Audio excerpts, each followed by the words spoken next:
Stall लगाया था। उधर हमारा सब लैम्प्स और हमने जो बास्केट बनाई थी, जो हमें सिखाया गया था, जो नए डिज़ाइन से, वो सब हमारा सेल हुआ है। और उधर हमें एक्सपीरियंस भी हुआ है कि उधर किस चीज़ की डिमांड है, तो हमें बनाना चाहिए। हमारा जो पुराना है वो तो बिकता ही है, पर अगर हमें मतलब नया कुछ हमें बनाने के लिए दिया है तो वो हमारा बिकेगा। मतलब अच्छी मार्केटिंग उससे होती है तो वो करिए, वैसा ही मी कहना चाहते। नमस्कार, मी रिया रुपेश पवार महाळिंगेकर आपलं सगळ्यांचं डहाणू मित्र न्यूज नेटवर्कमध्ये सहर्ष स्वागत करते। पाहूयात काही ठळक आणि महत्त्वाच्या घडामोडी। डहाणूत बांबू कारागिरांसाठी टूलकिट वितरण कार्यक्रम संपन्न। बांबू कारागिरांना प्रोत्साहन देण्यासाठी नॅशनल हँडीक्राफ्ट्स डेव्हलपमेंट प्रोग्राम अंतर्गत आयोजित करण्यात आलेला टूलकिट वितरण कार्यक्रम आज प्रांत कार्यालय सहाय्यक जिल्हाधिकारी कार्यालय डहाणू येथे उत्साहात संपन्न झाला। या कार्यक्रमात प्रमुख पाहुणे म्हणून आमदार विनोद निकोले उपस्थित होते। तसेच सहाय्यक जिल्हाधिकारी विशाल खत्री, हस्तकला विभागाचे वरिष्ठ सहाय्यक संचालक चंद्रशेखर सिंह, खादी व ग्रामोद्योग आयोगाचे सहाय्यक संचालक शिशपाल सिंह, तसेच महाटेक्सचे व्यवस्थापकीय संचालक आणि प्रशासक दीपक खांडेकर यांची प्रमुख उपस्थिती होती। या कार्यक्रमात बांबू कारागिरांना आवश्यक टूल किटचे वितरण मान्यवरांच्या हस्ते करण्यात आले। त्यामुळे कारागिरांना त्यांच्या कामासाठी आवश्यक साधने उपलब्ध होऊन त्यांच्या कौशल्य विकासाला आणि उत्पन्न वाढीस चालना मिळणार असल्याचं मान्यवरांनी नमूद केलं। भारत सरकारच्या वस्त्रोद्योग मंत्रालयाअंतर्गत विकास आयुक्त हस्तकला कार्यालयाच्या प्रायोजकत्वाखाली आणि महाराष्ट्र राज्य हातमाग सहकारी संघ मर्यादित यांच्या वतीनं हा कार्यक्रम आयोजित करण्यात आला। या कार्यक्रमाचे आयोजन सुयोग्य पद्धतीने पार पडले असून उपस्थितांनी समाधान व्यक्त केले आहे। को जो लड़के हैं वो वही काम करते हैं और उनको अच्छा उसमें से पैसा भी मिलता है। जैसा वो लड़की ने बताया कि अभी नई मुंबई में वो गई थी बेलापुर में।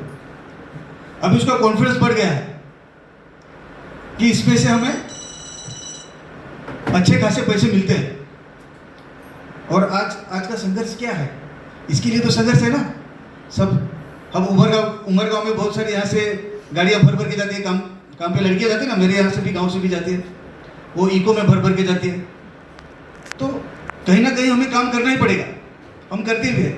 लेकिन अगर घर बैठे बैठे हमारा जो पूर्वजों का जो हमारा व्यवसाय है उसको हम अगर आगे लेके जाएंगे, और शिशपाल सर का भी मैं यहाँ पे धन्यवाद मानूंगा कि ये तो बात सही है कि सब मांगने के लिए देने के लिए कोई नहीं आता।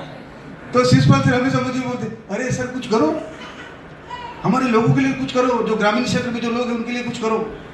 तो वो हमेशा मेरे भी पीछे लगे रहते हैं। उसमें थोड़ा मैं मेरा ही कमजोरी समझूंगा, क्योंकि मेरा भी शेड्यूल बहुत टाइट होता है, इसलिए थोड़ा मैं उसको वक्त नहीं दे पाता हूँ। लेकिन अभी आगे से करेंगे। अच्छा लगा कि हम इसको थोड़ा आगे लेके जा रहे हैं। पहले था वो जूना था, वो था। अभी वो लड़की ने बताया कि हम कुछ नया करेंगे, उसमें से कुछ नया करेंगे। अब हमारे आदिवासी कम्युनिटी में आप देखोगे तो वो वारली चित्रकला आपको पता है ना, हाँ, वो 7 समुंदर पार गया है अभी वो, और उसमें भी बहुत सारे आर्टिस्ट हैं, पढ़े लिखे नहीं है भाई। जिन्होंने इसको शुरुआत किया वो उनका नाम मसे, हाँ, जीवा मसे, हाँ। तो वो पढ़े लिखे नहीं थे, फिर भी जो कला थी वो 7 समुंदर पार लेके गए वो। अभी भी कुछ महिलाएं जो हमारे में है, वो शादी में वो जो चौक निकालते हैं ना साथ दीवार पे, उसी में से वो उसने सीखा था। तो वो बहुत उसको प्रसिद्धि मिली।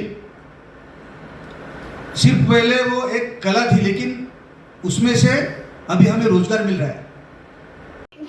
नमस्कार, मी प्रिया दीपेश मायावंशी, मी घोलवडवरून आहे आणि आम्हाला खादीग्राम उद्योग बंधूंनो खूप शिकायला भेटलेले आणि आम्ही आहे ना हे टोपली वगैरे बनवून असते आणि हे बनवून आम्हाला खूप बनवायलासाठी आयडिया भेटलेली की हे बनवायचे आणि आम्ही खादीग्राम उद्योग मधून आम्ही जे काहीतरी शिकायला भेटलेले आहे त्यामध्ये आम्ही हे सगळं बनवले आणि ह्याच्यापेक्षा काहीतरी बनवायला यायला पाहिजे ते आम्हाला शिकायला भेटले आणि ते सगळे ट्रेनिंग मधून आम्ही जाऊन खादीग्राम उद्योग मधून आम्हाला हे किट दिलेली आहे. हे किट आहे, ह्यामधून आम्ही अजून काहीतरी वेगळे वस्तू बनवू शकते असं खादीग्राम उद्योग मधून आम्हाला शिकायला भेटलेलं आहे.